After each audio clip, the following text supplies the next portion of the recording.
So mga tol, support ko din mga tol ay gagawa na naman tayo ng panibagong mod na skin ng GTA 5.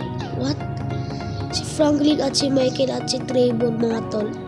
So bago natin itong simulan, make sure na na-subscribe ka na at pinutin na ang bell para lagi kang updated sa mga bago nating video. So let's go. So ngayon mga tol, ito lang ang kakailanganin ninyo. Ito at GHB. So punta lang kayo sa GHB. So hanapin niyo ang dinownload niyo. So yan. Instruct natin to mga tol. So replace. So mga tol, abangan nyo na lang yung video. Doon ko sasabihin yung password.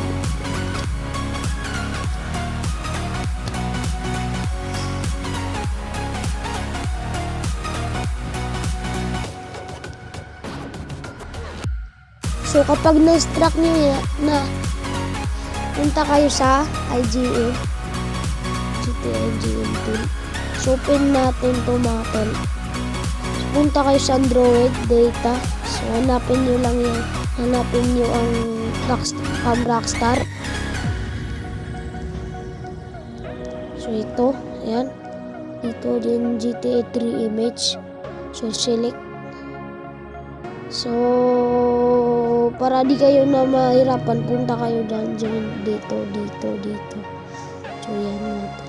So hanapin nyo ang dinownload nyo. So yan.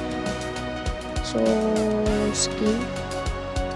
So ito lahat ng DFF check pinutin nyo lang yan.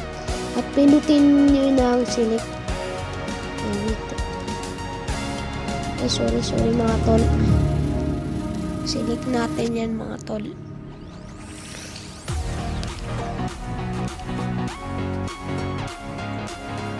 Yan, pagkatapos rebuild natin yan mga tol. Rebuild.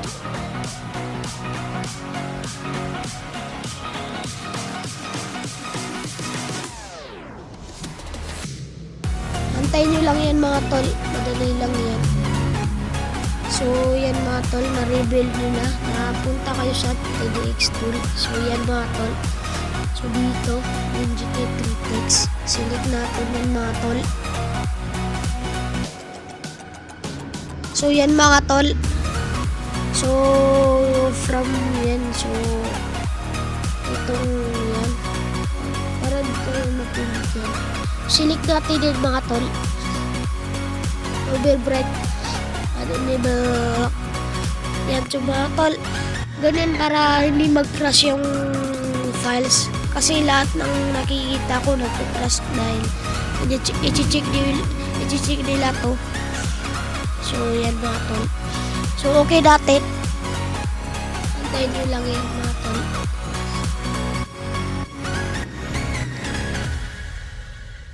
So pag nag-processing na, yan to mga tol. So pag ganyan ang lumabas, okay natin yan mga tol. So yan mga tol. So enjoy nyo na yung skin na dinownload nyo. So punta kayo sa GTA San Andreas.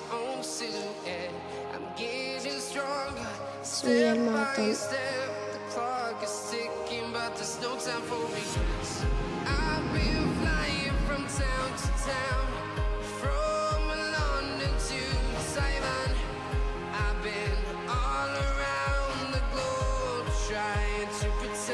So ayan. Punta kayo sa skin selector mga tol. So ayan, hanapin nyo yung dito lang yan.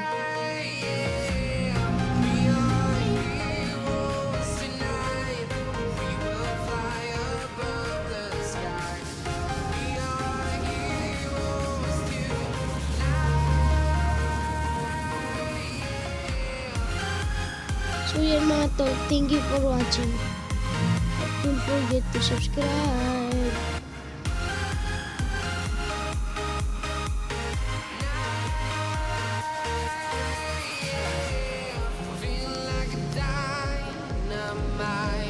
So yan mga tol, ito si